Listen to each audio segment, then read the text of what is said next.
Hello नमस्कार दोस्तों, आप सभी का स्वागत है आज के हमारे इस वीडियो में। इस वीडियो में बात करने वाले हैं KBC ground audition general knowledge test के बारे में कि केबीसी का जीके टेस्ट किस प्रकार हो रहा है, कितने सवाल सही करने पर आपका सिलेक्शन होगा और टेस्ट में क्या क्या क्वेश्चन पूछे गए हैं अभी 19 और 20 तारीख को, उसके बारे में हम यहाँ पर बात करने वाले हैं।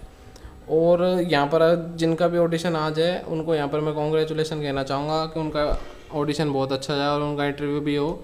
अब बात कर लेते हैं यहाँ पर केबीसी के जीके टेस्ट के बारे में कि किस तरह होता है और क्या क्या क्वेश्चन उसमें पूछे जा रहे हैं। तो यहाँ पर मैं आपको बता देता हूँ सबसे पहले कि मैंने कुछ क्वेश्चन यहाँ पर बात करी थी जिनने मुझे पूरे क्वेश्चन बताया। मैं यहाँ पर आपको 3 से 4 क्वेश्चन दिखा देता हूँ कि किस प्रकार के क्वेश्चन पूछ जाते हैं। यहाँ पर पूरे क्वेश्चन दिखाने से कोई मतलब नहीं, क्योंकि वहाँ पर सवाल डेली चेंज होते हैं। तो यहाँ पर मैं बता देता हूँ वो कुछ क्वेश्चन देख लीजिए आप यहाँ पर कि पहला क्वेश्चन देख लीजिए, पूछा गया कर्क रेखा भारत के इनमें से किस राज्य में से होकर गुजरती है। तो पहला क्वेश्चन ये था। दूसरा क्वेश्चन था कृत्रिम पैर का आविष्कार कहाँ पर हुआ। इसमें आपको जैसे कि मान लीजिए राजस्थान में जयपुर का नाम दिया था, इसलिए उसका आंसर जयपुर होगा। इसमें पूछा गया तीसरे क्वेश्चन में कि इनमें से कौन नहीं दौड़ता है। तो इसमें आपको बिल्ली, पैंथर, तेंदुआ और शेर ऐसे ऑप्शन दिए थे, जिसमें बिल्ली इसका सही आंसर था। और इसमें द्रौपदी मुर्मू के बचपन का नाम पूछा गया था। और इसमें फिर आगे मूवी से रिलेटेड भी सवाल, मैंने जैसा कि आपको बताया था कि मूवी से रिलेटेड सवाल पूछे जाएंगे केबीसी में। जो भी अभी नई मूवी हाल ही में चल रही है उनको आप ज़रूर देख कर जाएँ, वरना आपको वहाँ पर सवाल गलत हो सकता है। कोई भी गाने से रिलेटेड सवाल पूछा जा सकता है, या फिर कोई भी डायरेक्टर, मूवी के कौन से डायरेक्टर है उनका नाम बताइए, ऐसे भी सवाल पूछा जा सकता है। अब यहाँ पर बात करते हैं कितने सवाल सही होने चाहिए। आपको 20 सवाल के लिए 20 मिनट दिए जाएंगे केबीसी में, जैसे मैंने आपको बताया था पिछले वीडियो में। और इसके बाद जब आपका सवाल कंप्लीट हो जाएगा तो आपका एक वहाँ पर टेस्ट चेक किया जाएगा केबीसी की टीम के द्वारा, और वहाँ पर आपकी जो कट ऑफ होती है, जो जितने भी लोगों ने वहाँ पर टेस्ट दिया होता है उनकी कट ऑफ निकाली जाती है।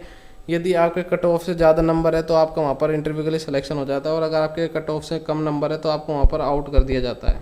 तो अब यहाँ पर बात करते हैं कि आपको कितने सवाल सही करने पड़ेंगे। यहाँ पर ऐसा मैंने आपको पहले बताया था कि ऐसा कुछ फिक्स नहीं है कि यहाँ पर आपको कितने सवाल सही करने पड़ेंगे। ये आप पे निर्भर नहीं करता, ये दूसरे लोगों पर निर्भर करता है। मान लीजिए लोगों ने, किसी ने 10 सवाल सही करे, किसी ने 15, किसी ने 19, किसी ने 17 सवाल सही करे, तो इनका जो कट ऑफ निकलेगा उसके हिसाब से आपका वहाँ पर सिलेक्शन होगा। मान लीजिए कि इसका टोटल जो कट ऑफ है वो यहाँ पर निकलता है 13 कट ऑफ निकल जाता है मान लीजिए।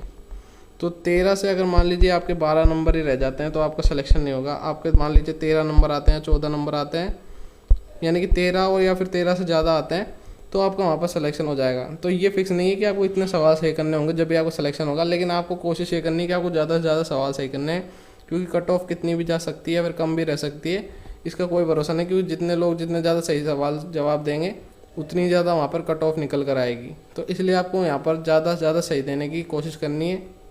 और जैसा कि मैंने आपको बताया था कि यहाँ पर जो भी क्रिकेट से रिलेटेड, मूवी से रिलेटेड सवाल ज़्यादा पूछे जाते हैं, और यहाँ पर फीफा का भी सवाल पूछा गया था, वो मैं अभी आपको यहाँ पर नहीं बता रहा क्योंकि यहाँ पर सवाल चेंज होते रहते हैं। लेकिन आपको इनके बारे में यहाँ पर जानकारी रखनी पड़ेगी, तभी वहाँ पर आपका इंटरव्यू हो पाएगा, वरना आपको वहाँ पर आउट होना पड़ेगा।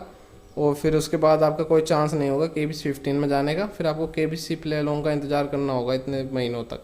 इसलिए जिसका भी ऑडिशन है वो बड़े ही ध्यान से जीके टेस्ट की तैयारी करे और उनका जीके टेस्ट बहुत अच्छा जाए। मैं चाहता हूँ कि वो बिल्कुल पूरी तैयारी से वहाँ पर जाए, उनका बिल्कुल भी गलत ना हो वहाँ पर।